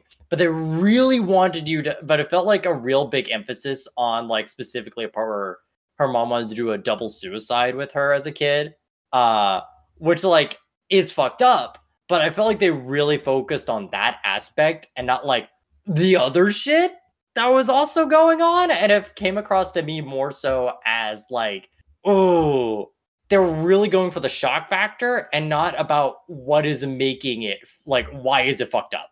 Like, because like you could, like, I feel like it's very simple. Like sometimes in media, you can just show like, this is a fucked up thing, understand this is fucked up. But other times like, wait, no. Go on with it. What else was fucking going on? It didn't feel like a mystery thing. It just felt like that was just like, it just felt like at some things that Ava's like, this is a good concept, or like, this is a good idea. But if we had another draft, I understand there was a lot of budget constraints and everything, and things had to be rushed out. But I felt like Ava just needed another draft, and it would have been good. And I understand that's what the movies are for. But then again, I'm also a type of person who really likes the last two episodes for the most part. Well, I mean, from what I've heard of the movies, it doesn't necessarily. It leans more in the TV ending than end of Ava ending.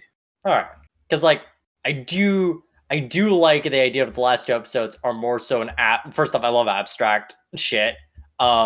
So like the budget slowly fumbling apart and just being objects as, existential monologue happens. Like, that's cool. That's what I signed up for.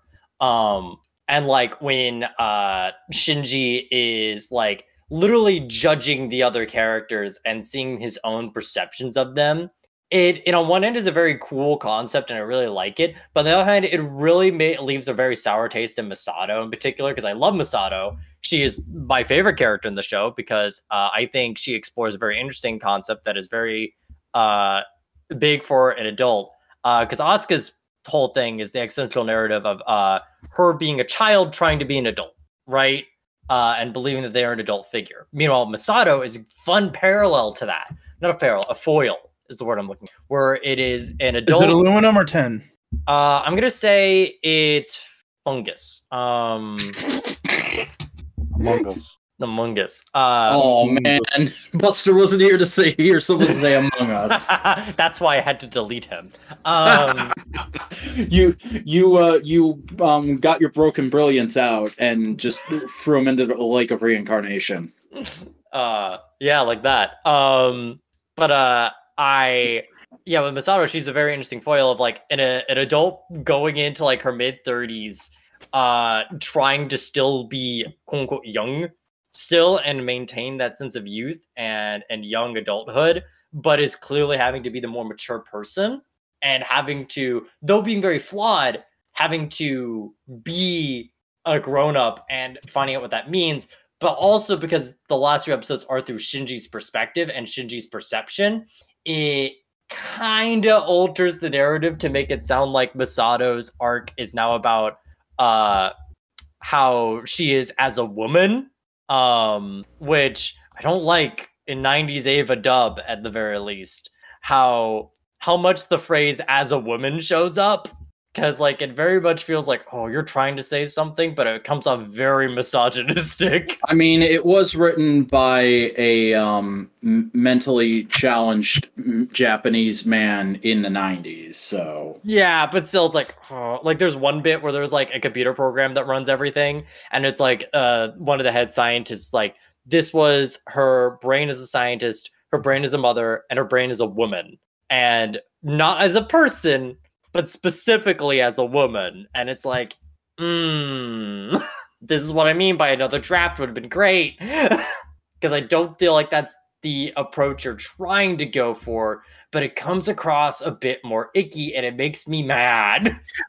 Well, here's the thing. Maybe that's kind of the point, because isn't a lot of the point of Ava about the isolation one feels? A robot. In general. Now, you see, here's the thing I find very interesting. I think Cody's right. Cody's definitely right. The whole point of the show is just robots. And the othering of that by saying, like, specifically a woman. It's not like Shinji's who is a man. She's a woman, you know? See, I find it very interesting because I feel like there's some things where you can't have death of the author. And it's not so much because who the author is. It's like as a person, like say with J.K. Rowling, you know, that's like everything is like, of course you can't be like death of the writer because like she is such a personality and a lot of her actions recently influence, you know, we look back on her, like, that's fucking why she does this shit. But like, even if you did have death of the author, you see all that shit anyway. But with Ava in particular, I don't think you can have death of the author with Ava because there is so much, like, yes, there are some things like the Christian symbology that is very much just an aesthetic because that was like a thing to counter like how the West uses a lot of Eastern symbology and everything. And yeah, and Ono was literally said he just put it in there because he thought it looked cool. Yeah, and it's like, that's fine. But there's so many things that feel so specific and so like there is intent to everything does. Even the things that he is like, no, this was supposed to be unintentional and fucky. But there's like so many things like, no, this has intent, this has intent, this has intent. And like, that's because this is the kind of writer that he is. Where it's like, it's hard to just say, oh, it meant nothing. Like even during the budget stuff, like, you know, like there's some things like say, there's one part where Shinji is gay and he has to crush the gay man that he's with in the mecha. And it has Ode to Joy play for like 10 to 15 minutes. And like, I do think the frame, if he had the budget, would extend for like a hot minute. Though I think it had to be that long because of budget cuts, you know? But like, you know, I see the reason why it was there. But like, it's very much under that purpose. Like, if you asked him for most things, I think there would be like a very distinct reason why. It just would be a matter if he would tell you or not. It may also just be completely subconscious and not consciously creation. You know what I mean? You know, like some artists can just like intuit and understand and put their emotion on the page, but not know what the fuck they're doing. You know? See, I also feel like with Ava, it was something weird where it's like maybe like I also feel like watching it in 2 whole sittings may have not been the best way to do it, and especially because like, you know, there's just something. I mean, it is a TV show that was aired weekly over the course of multiple months. Exactly, and there's some things I feel like there are some things I think I fundamentally just don't like about it, such as like how I think they treat women. In particular, it feels really gross. Like when Kanji's on screen. That's like, yeah, we're supposed to not like him. He is an asshole. It'd be like if they just started saying female. Yeah, it's that energy, exactly. Well, I mean, the show's target audience was like teenage men, and it is meant to be from the perspective of an awkward teenage man, written by an awkward 20-something man. You see, at least with Shinji, I will say, under the guise of an existential narrative, I do think Shinji being a complete blank slate and not having much to do with him works really well when there are episodes that are like, Shinji, it's time for your internal voice having a fucking conflict with you to actually address your fucking issues. Or the finale, it's like, that works really well because, like, a lot of people don't like the Eva ending, the original one on the TV show, but I like it more so because, like, oh no, it's Shinji's self-actualization, and that's really all we needed in an existential narrative where it's more about identity and Shinji forming some semblance of an identity. Yeah. Well, that's all very interesting. Yeah, I was gonna say, like, I haven't finished the show, so I don't really have a fully formed opinion. I'm just kind of going off of what I know of it and like my general feelings about media, which is I am a staunch death of the offer is not a thing kind of guy. I really think you can't judge what a creator was trying to do. You can only judge how well they executed it. Right. And it's up to the work and the words of the creator to explain what the work is supposed to be. And a real good author, you can just go in the text. A shitty author, you have to go into secondary and supplemental material to like where they go like, and this is what I meant. Hey, do I know one of my favorite Pan cannot let the author die because knowing about the author, the aardvark. Yeah, I love knowing that about guy. Arthur the aardvark makes me want to beat the shit out of him. Oh man, isn't it crazy that Arthur the aardvark became an author? Whoa! Isn't it weird that he has a fist and he's a meme? He's so ingy. Oh my god, that fucking meme. The violence. But like when I was in high school and I learned about The Great Gatsby. The Great Gatsby, I think, is like an example of a really well-written book in the sense of like not its story, but like how it is written. Like how it is written is very dynamic and very much wants you to turn the pages. And it's like by that, I think Fitzgerald is a very talented writer. But when it comes to what he actually fucking writes and who he is as a person, which influences what he writes, is so okay. So Fitzgerald was just some poor guy, and he fell in love with a girl named Zelda. Like, you know, like the one from Legend of Zelda. Yeah, it was that Zelda actually in 1920s. Oh my god. It was crazy. He was a Link and everything. So as a Link does. Oh my god, F. Scott Fitzgerald is literally a link to the past. He's a link to the past, and you know, he being Link was drafted to the Hyrule War. So he couldn't marry Zelda, especially because he didn't have money. So it was like, all right, you'll wait for me? I'll wait for you, said Zelda. And he comes back from the war and he sees that like Zelda's with some Chad and, you know, has been married because he's been gone for like 4 years. And because of that, all his writings are basically about trying to obtain an unattainable woman.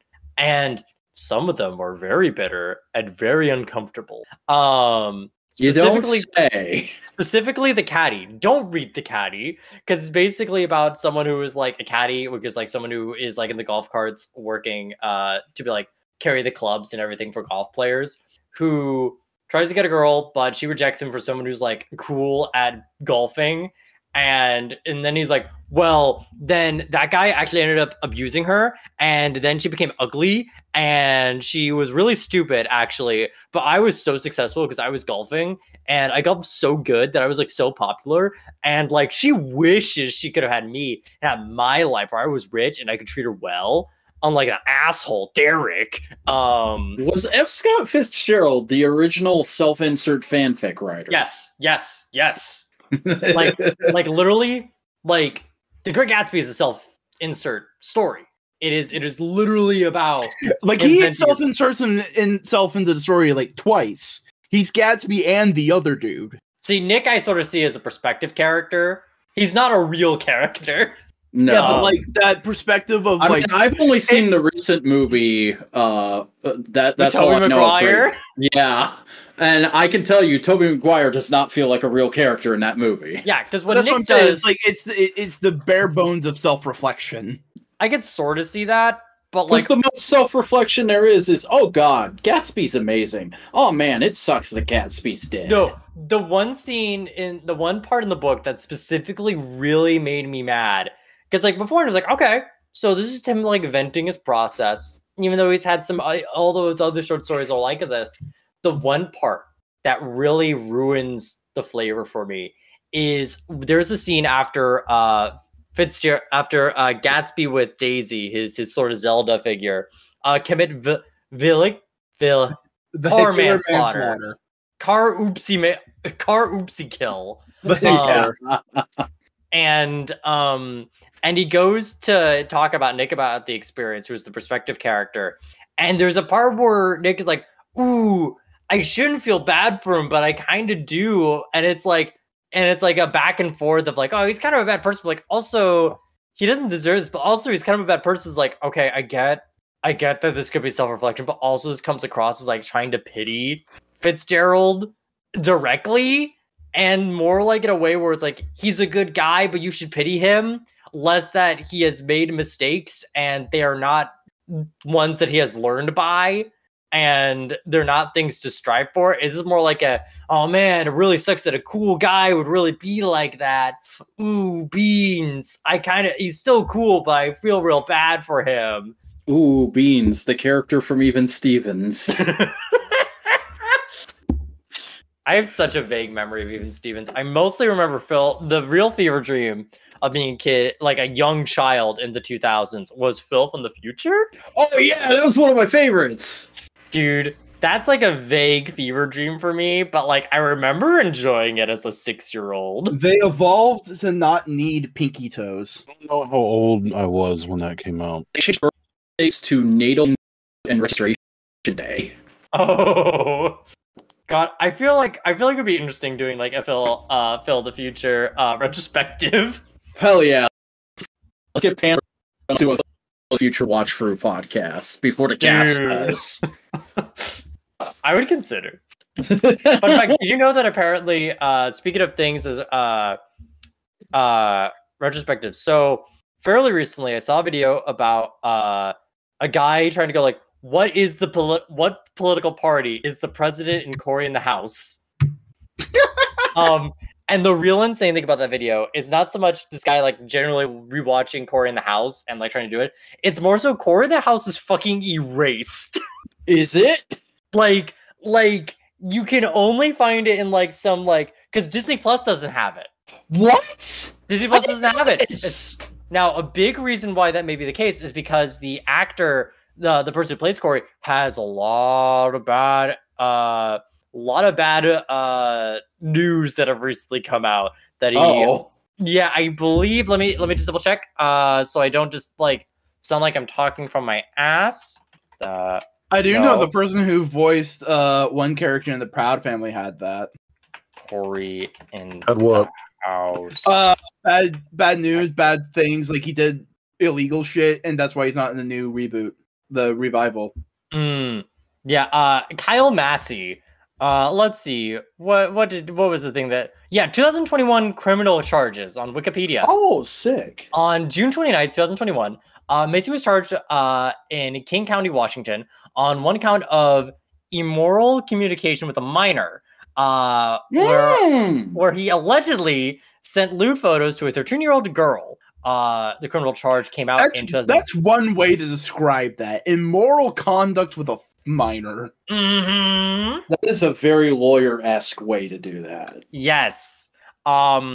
So yeah. It got worse. It's unfortunate. The last part of it after so in 2019 the lawsuit happened, whose allegations basically denied, saying that the lawsuit was extortion attempt. In the early 2019, the attorneys representing the minor demanded $1.5 million, threatening to go public with the allegation. If he did not comply. The lawsuit also also stated that Macy had known the accuser since she was 4 years old. That's all that's on Wikipedia, but Oof size large. yeah, so that's why Cory in the House is likely not on Disney Plus. So it is in a lot of like, you have to dig through a lot of, Yar Harship sites that have it in the lowest quality possible DV with rips. Russian titles. That's incredible, considering how much of a meme Cory in the House was only a few years ago. I know, right? Like it's like literally the premise of the video was like him going like, "Hey, so I remember like when I was in high school, we joke about like what presidential party the president is in Cory in the House, and like would joke about like, ooh, what is he really?" And like, it was around the Cory in the House meme was at thing. So it's like, all right, yeah, I'm just gonna watch back. Why is this so hard? Why is this so hard? It's like the Tommy Tallarico fucking documentary. You start out going on one down path, and then you realize, oh shit, I am in a rabbit hole. Yes, like it's kind of like how I just was while we were talking about this, looking at an article called "Phil the Future Cast." Where are they now? And I completely forgot that Evan Peters is in that fucking show. Let me check because Phil the Future was a vague it is something that's like so distinct, like that happened. I saw episodes of it. If we're just talking about shows, I liked the theme, and I only remember like the Phil, like that's that's it. It's a true man. Man, if we're talking about shows that are like probably impossible to find and or watch now, due to what the cast did later in life, may I just remind people of Smallville? Oh boy. Oh, has Smallville been taken off of streaming services and stuff? I don't because know of that? if it's taken off, but I just, dude, it's fucked up what happened. Okay, so you guys want to know something really crazy? Go for it. I've actually been right where all that happened. Oh my god. Because he doesn't live there anymore. So that's why I feel comfortable saying this. But when I went to visit Database Ranger last year, the area he lived in was like 2 miles from where all that went down. And I was like, well, you have to take me there now. Holy shit. Oh, and by the way, if people aren't aware, the person who played Lana Lang in Smallville eventually was a co-founder and co-head of a sex cult. Along with the lady who played... right. I actually remember hearing about that in the news. Character. I actually do remember hearing about the sex cult that I think is referring to that. Oh, no. All that broke, and it was like a distant memory by the time I went to visit Database, and we were just in the car talking, and he was like, oh yeah, you remember all that happened like right over there, that way direction. And I was like, well, let's fucking go. Let's fucking go, bro. Dude, speaking of cults, so before I was in my current Wizard Tower, I lived in Portland for a while, because this is where I was at college at the time. And I lived on campus. And if you don't know, there is a Church of Scientology in Portland, Oregon. So I remember for like a few days once, there was a guy who was advertising Scientology. But it was you ever see something that is like both really funny, but it's really fucking sad? That was what every time I look in the mirror.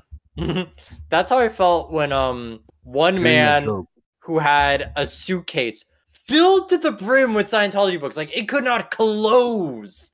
It was that packed with physical Scientology books. Oh wow! Trying to get people to look into Scientology books.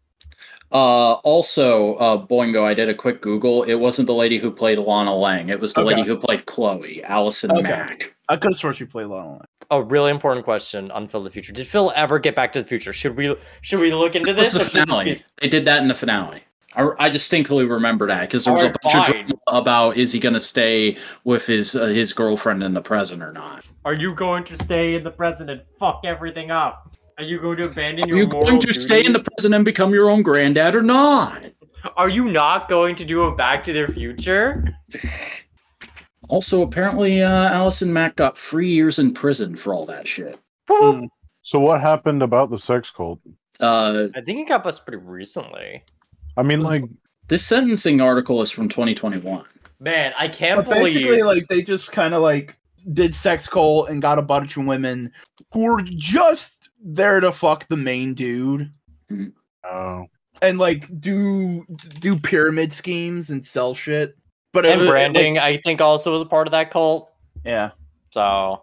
Oh, apparently somebody's making a documentary about it. I think I saw a little bit of it actually pretty recently. So I stumbled upon it because my grandma is sometimes a wild card when it comes to what's on TV. Like usually she's a person with cable. So like sometimes she just has something on and like some reality TV stuff. And then like, you know, I come back from like some wizard school stuff and then I guess you're sex cult. I'm like, what? You need to put a parental control for your grandma. Well, my grandma also, and I don't know why. I'm joking, by the way. I know, but I also know before I came here to my wizard tower, my grandma said her favorite show after, like, she saw Breaking Bad and that was her favorite, but then she saw Game of Thrones and that was her favorite, which is very weird because she doesn't seem that savvy to the fantasy genre, nor whenever I talked to her about D&D or anything. So I was like, okay, you know, I never saw Game of Thrones. She watches it just for the tits. God, if only she was not that painfully what's the phrase? Suburban white upper middle class. But like, you know, I was like, oh, dude, and like my grandma and my aunt, who was like staying with us at the time, was like, oh, we'd love to rewatch it. If it's your first time watching, we'd love to, you know, start from the beginning, see how it all was, you know, aside from just like the bad finale and everything. So I go into it, and in the very first episode, I'm like, oh, I don't like this. And yeah, this documentary series is called The Vow, and it came out in August of 2020. Oh, okay. So it might not be fully accurate anymore, Mm-hmm. but I'm still gonna watch it. I don't know why, but it's the fact that you like, wow, like really up close. Sometimes you just gotta do a little man, you gotta get up in there and you gotta really emphasize your points and just make it clear what's going on. And oh shit, Buster just linked me the Owl House finale. We're ending the episode now. No, we're not, you fuck nugget. Oh man, Owl House is a show I should watch. I'd say the same thing about Amphibia, but I've seen some Amphibia. It's really good, and I guess I haven't watched more of it. Yo, yeah, Amphibia gets great by its finale. Amphibia was a really good show. Dude, Amphibia, at least from what I saw the first season, like, oh, this is good quality humor. Definitely Brenda Song's best performance. Oh, absolutely. I was Isn't she married to Macaulay Culkin? Yes, so you ask that every time Brenda Song or Macaulay Culkin comes up. Dude, good for them, honestly. Mm-hmm. His name is Macaulay Culkin, by the way. Honestly, knowing him, that doesn't surprise me. Also, good for his brother being in Succession, honestly. He just also is great. Honestly, also being in the Scott Pilgrim anime. You mean who's he playing in the Scott Pilgrim anime? I was gonna say, you mean his brother, Macaulay Culkin's brother, being in the actual Scott Pilgrim movie to begin with. Yeah, but the Scott Pilgrim anime is coming out. Oh, is he the roommate in that? Yeah. Okay, I never knew. Sorry. Yeah, so it's always like, oh, dude, I'm glad he's getting stuff too. That makes sense though, because that guy kind of has similar facial features to Macaulay Culkin. No, literally, my grandma was watching Succession, which my grandma, she has bad memories, so like. That's like something like that next season of Succession is coming. It's like, oh, we had to watch the whole third season again for her to be even catching up at all. But like, she was like, it looks familiar, but I've never seen this guy before. Sounds like you need to show her Scott Pilgrim. Oh yeah, I'm sure your grandma would love Scott Pilgrim. Honestly, okay, when I first saw Scott Pilgrim, I think the two things that made me lose my shit the most was, of course, the Chris Evans being the stunt double and him just having a bunch of guys beating the shit out of Scott. And the vegan police bit. Oh yeah, isn't one of the vegan police the fucking Punisher? Oh yeah, dude, if so, fucking great. I just know that Brandon Routh was the vegan guy, and that means that movie is the closest we've ever gotten to Superman and Captain America crossing over in live action. I'm trying to remember which Punisher it is. Is it Thomas Jane? It is Thomas Jane. Okay, but dude, but the thing that made me lose my shit over the vegan police bit was mostly because that's a joke I would make without even referencing this. And I didn't see Scott Pilgrim until like I was maybe 19 or so. And one of my friends in high school was like, "Well, you've never seen that movie? How? Yeah, I think you're making so many references to it." Like, no, what? Then I watched it like, I understand everything. They did the classic college guy thing of, "You've never seen Scott Pilgrim?" You've never seen? You never see? Have you ever seen? No. Have you ever Give me your seen? eyes so I may Did you see the sunrise? Can I do. you see the sunrise? Sunshine up your day. Can you I was feel the making a sunshine? Kamen Rider Black Sun reference. And we were making a Sonic R reference. My mistake. Some of us are better than others. You know, sometimes my brain. You know, there's like some things like I feel like Boingo, if I was in your position and like someone was on throne, was like a drawing tablet for you, I'd be like, oh fuck, I have a excuse to art because I was gifted this thing, and maybe I could do more wild shit without having to get out a sketchbook and just be in bed and just start scribbling without needing a pencil. I don't fucking know. But like art's one of those things like, man, if I was one of those neurodivergent kids who like focused, like if that was their fixation, I'd be too powerful. I just lost a lot of the skill and I need to build it back up because I had to learn to draw in college. I know for me, I would never say I'm a bad artist because I can draw. Wait, Snowcone, tell us what Boingo learning to draw was like from your perspective. Bigger. Excellent, thank you. I guess like the idea that like Boingo just used a slightly bigger pencil. No, larger canvas. Yeah. Oh. We had to learn on big shit. Dude, scaling in general is an enemy of mine. So whenever I work with a small canvas, I'm like, if it's big, then I can fuck up or do things with it. That's why digital art is so great, because the canvas is literally as big as you want it to be. Yes, but like, yeah, no, with art, that's like a thing. Like, it's not that I can't get better at it, because I can, absolutely. Because hey, what's that? Art is I'm doing karate moves. A skill that what's this? You can learn and teach because no one is born with it. Insane. See, I imagine you went from karate to like kung fu moves. And then there was like some jujitsu in there too. Yeah, exactly. It's all of them, but I'm just gonna call all of it karate because I'm cool and from the 2000s. Pan's gonna have like a big MMA run coming up. Just wait. Yeah, this wizard twink is gonna go in, and I'm gonna be like, "You think this is it?" I take off my little wizard boy Kraban and cast Tensor Transformation to be a melee wizard. You're gonna kick the shit out of Ludwig at the next Creator Clash.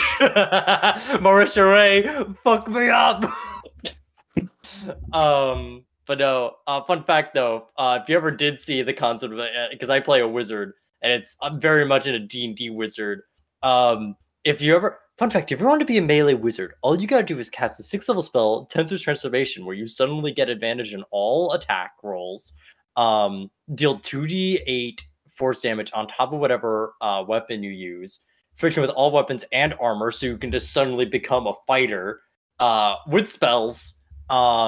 And you also get like 50 temporary hit points. Excellent. Big chunky guy. But you do have a chance to be really tired after it. Only a chance? See, yeah, with how much you know about D&D style wizards, Pan, I really wanna make you watch Kamen Rider Wizard and see what your opinion on the magic system in that show is. Oh man, okay. So this is sort of tangentially related of me just being very ADHD and discovering, I like figuring out how magic systems work. It is something that has to do with wizards, but only in the very vaguest sense of a wizard. Did any of you guys see Fairy Tale? No. Good. That's okay. You're okay, Back. You already knew I finished Fairy Tale. I read the whole manga. Oh, Jesus. This is Kamen Rider Wizard, by the way. Oh, this right? That looks like what a D&D wizard would be like. I can look like that. Yeah. Oh, you haven't mentioned the best part about Kamen Rider Wizard to Pan yet. Part of his magic system is the magic word. Please. Ooh, very powerful. Yeah, his spells are literally those rings are how he activates his spells. He has like a different ring for each spell, and he puts the ring on his hand, and he puts his hand on the belt, and it'll say like the word that describes the spell, and then please. Huh. That's so cool. like because he's shaking his hand too. He will if he wants to make a part of his body larger, he has a ring for that, and it goes big, please. That's cute. Hey, I mean, a lot of part of spell components is, you're gonna need that verbal component. Yeah. You gotta have some magic words. He also likes donuts. Oh yeah, plain sugar donuts are his favorite food. As opposed to the donuts of the plains. Mm-hmm. Made by the buffalo. Buffalo donuts! Me, when I go up to the middle of what I presume is Ohio, it is indistinguishable by the whole middle part of the U.S. I enter a crop circle. At last, the plain donut. It's just nothing but like mealy grain paste. But it's like this size of an entire crop circle. and then there's somebody from the Guinness Book of World Records there. God, now I'm just thinking of the HBO, the HP Bomber guy video. What video is this? I haven't seen this one. Oh, you haven't? You haven't seen the oof sound effect one? Basically, the video starts with him trying to figure out where the oof sound from Roblox came from. Is this a newer one? Yeah, it's been around for a little while. Yes, I've seen this thumbnail. I have never actually watched the video. It's very interesting because it goes through a deep dive of like, okay, well, what's the earliest game it was found in? Okay, who made it? But wait, he's probably committed plagiarism? And like now his career is like systematically being destroyed because he's committed several accounts of plagiarism. And now fraud? Yes. But also in the video, there's like a part where he has like Guinness, like supposedly 5 Guinness World Records, but he goes in like, wait, what are these records actually? And how do you actually get a Guinness World Record? Like, how does that actually work? And it's really funny because essentially is you pay them. Oh. Like, yeah, no, it is kind of underwhelming, the reality, but it's like you have to pay them and they have to basically... You mean that iCarly episode lied to me? Yes. I mean, a lot of iCarly lied to you. Yeah. But Net's Classified School Survival Guide was an honest truth of a saint. Yeah. Oh, man. I'm going to... I mean, the saint because the show's dead. Hey, the 3 main dudes are back together doing a podcast going over each episode. Yeah, I listened to the first episode of that the other day, and wow, those people are LA as fuck. Could be worse. Could be how Cody grew up to be. Cody's actor of Zack and Cody. What happened to him? He gets to be on Riverdale and pretentious. Oh yeah, I forgot which one he was. Yeah. That one became Cody. The Zack one is really chill. Zack just fucked off. He just took his money and went. He's like, hey man, I'm just enjoying my life, dude. Which one's the one that did the social experiment on Tumblr? Cody. Okay. I don't know. I never remember which one's Dill or Evan, but I just know which one is which twin. They also have the Drake and Josh syndrome of being like the opposite person that they acted as. Mm. Which also, if you see the person who played like Josh Peck, Josh Peck, he very much goes like, all right, this was popular when I was Josh from Drake and Josh, and that's just my humor now. Yep. And then Drake... It could be worse. He could be Drake. He could be Drake Bell. No, I meant like he could be the singer Drake who makes like terrible music and stuff. Or he could be like the other terrible singer, Drake Bell. Like, okay. What are you talking about? Drake Bell's my favorite Spider-Man. Oh, I hate that I get it. It took me a moment, like, oh, dude. You know what's worse? When you're a kid, right, and you get into a superhero fixation phase, and Spectacular Spider-Man has been airing. It's a fucking bop. It's so fucking good. And no, that's being taken away. And you know what's replacing? You know what's replacing it? Oh, buddy. Drake Bell's Spider-Man. I remember like watching the first episode of that and being like, that was fine, whatever. And then going on the internet and seeing like the utter rage-fueled backlash to it. And I was just like, what's the matter? And like that was at a point where I still didn't understand like cancellations and corporate politics and all that. So like that was one of my first exposures to, well, they canceled this show to make this show, and this show's worse because it's just garbage for kids. And if they're just going to make a show like this, why can't they make a show for the adult fans? Blah, blah, blah, blah, blah. Oh, Young Justice then. Yeah. At least Young Justice got more. It's like, I love Young Justice, but also I look at season 4, like, season 4, you could have ended it. Season 4, why did you go this angle? Like, okay, cool. But also, you could have. Hey, season 4? I like the first season of Young Justice. I do like Young Justice. Overall, I really like it. It's really like the 4th season. Like, once I finished it, it's like, I was kind of thinking the show would end after this. Yeah. But now I was trying to go for one more season. Like, buddy, you guys should not have tried that.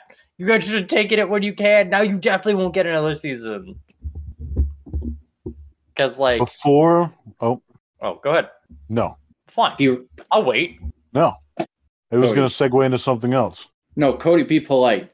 Do as our guest wishes and speak. Oh. I was just going to bring up... I was going to say before I forget to... because I've like forgotten to a bunch now. I wanted to bring up some of the Transformers announcements, just a teeny bit. Like what Transformers announcements have I been missing? Oh, you mean the recent fan stream? Because we didn't get to talk about that last week because of AF. I was more just thinking about the fact because I saw the Dungeons & Dragons movie. I discovered there's another Transformers movie. And yes. That exists, and it feels really weird in the year 2023. Like, I know Bumblebee happened, but like it's weird to see another main Transformers movie. Thank you, because like I am completely within the Transformers fandom bubble, and I had no idea what the average not Transformers hardcore fan perspective on it was, and I'm so glad that you just gave me that wake up slap. Like it's more specifically not so much that there are Transformers movies in general coming out, because that makes sense. It's a major brand. It's very, it's nostalgia fuel, but it's more so like in the Michael Bay style. Like I don't even know if it's directed by Michael Bay still, but like no, it's not the same continuity. Michael Bay hasn't been involved for like probably 5 or 6 years now. Okay, but I will say like Bumblebee was like, okay, this feels like its own thing, whatever it is, it feels like its own story. It's isolated, but it's taking a character that's become iconic, mostly because of the Transformers movies. And it's like, all right, cool, whatever. I mean, you do what you do with the IP. Looks like they're doing their own thing. With this movie, it feels like, oh, did they make Transformers 5? Like, what is this? Why? Like, it's like, what it's meant to be is a new movie in the Bumblebee continuity, because Bumblebee was one of those things where they were like, if this is unsuccessful, we'll say it's a prequel and do something completely else, but if it's successful, we'll say it's a reboot. We'll kind of half and half it in production, and it was successful enough that they've said it's a reboot. And so now we've got Rise of the Beasts, which is going to be taking that movie's continuity, which was set in the 80s, and jumping forward to do a 90s period piece with these characters, and also bring in the Beast Wars cast. Because it's the 90s. Yep. Because it's totally radical, dude. It's the 90s. So I will say in the trailer, I'm like, I understand why they wouldn't have dinosaurs in this one, because I, as a typical viewer, would think you already did dinosaurs. But also, if you're doing Beast Wars, or just Megatron and dinosaurs. Shouldn't you have dinosaurs? Also, I've been just scrolling on YouTube for the last few minutes, and I would like to call attention to probably the greatest thumbnail ever made from the Drunken Prime. Random cast 11 entered an era no one asked for. G.I. Joe, brr, Hasbro, but it was for the environment. Ding, ding, ding, ding. This is genuinely terrible. I hate this. I hate this horrible Photoshop job. Graphic design is my Oh, wait, did they make the Hasbro like thing upside down so it looks like brown? Yeah. I once did, because when Fire Emblem Three Houses came out, I did make in my original attempt at content creation. Because there's another secret channel out there where I have done things. Oh man, you mean you're an average content creator? What? Woo! See, I just hide all my shit, and it's still on my channel. You've just been Boingo Rider all this time. No. No. Oh, I can't remember what it was. You all used to be. Oh, you don't remember what it was? I remember what you did, but I can't remember what it was. I remember what it was quite clearly. No. The name of the channel, what it used to be, was Epic Awesome Person. Oh yeah. Ooh. I sent a picture. Ooh. I'm sending a picture what Vac is to Boingo. I know you. I know what you are. Yeah. I do. I know what you are. I just like the tails, how he's like really long nose. Yeah. Those dogs that are a meme right now. Yeah. Abortsaur or whatever. Yeah. But we've been going for over 2 hours now, so we should probably wrap up.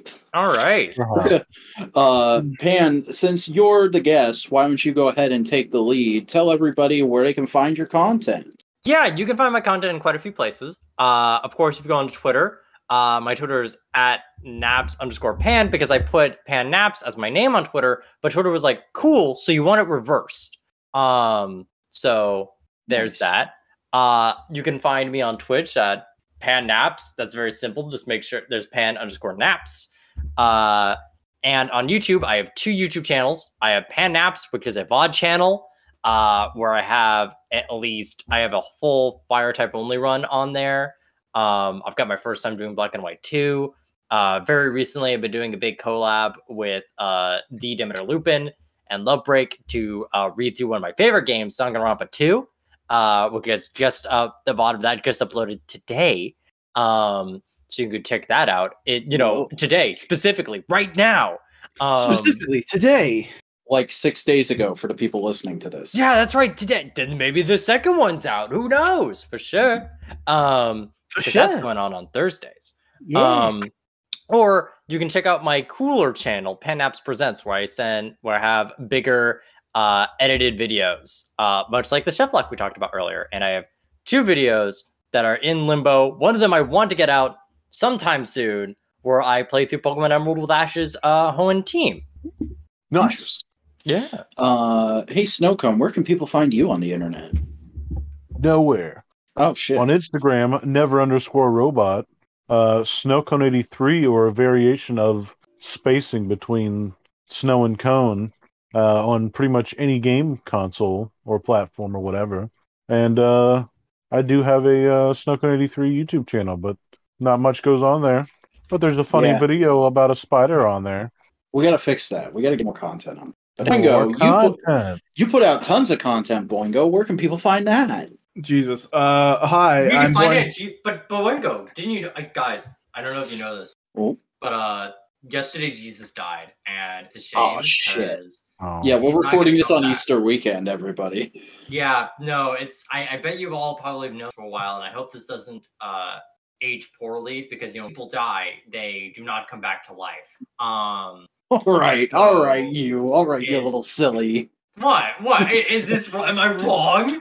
What do you think? I am a necromancer? I'm a divinator and conjurer by trade. I definitely think you are pulling some silly nonsense here, and we need Boingo to just plug their stuff. No.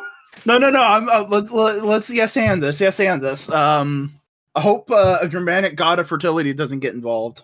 Oh, absolutely not.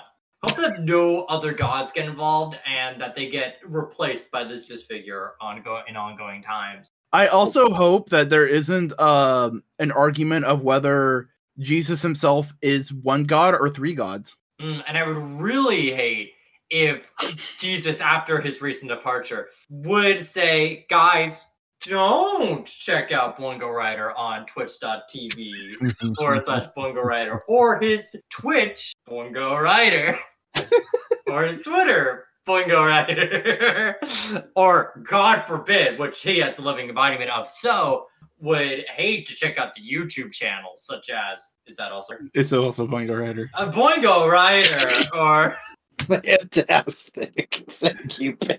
I'm also on TikTok, Instagram, and Tumblr. Who's even got a TikTok? I don't even have a TikTok because I. Wow! Hey, you know who else has a TikTok? Me. I'm the Vacuuminator. I make YouTube content, and sometimes it gets put on TikTok. I also make YouTube shorts. I do streams. I do all kinds of silly bullshit. You can find it all on YouTube at the Vacuuminator. You can also follow me on Twitter at the Vacuuminator, on Tumblr, thevacuuminator.tumblr.com, and follow me on Instagram for daily action figure photography at _Vacuuminator. But, folks, before you go, please be sure to also support Modular Media, because without Modular Media, we could not be doing this podcast. It's our group channel, The Creative Co-op, right here at Modular Media on YouTube. Like, comment, subscribe, ring the bell in order to enable notifications. Follow us on Twitter at The Modular Media. Join the subreddit r/Modular Media, and follow us on Tumblr at Modular Media. But that's going to do it for this edition of Modular Components, folks. Thanks for hanging out with us. We'll see you back here next time. Oh, bye. I mean,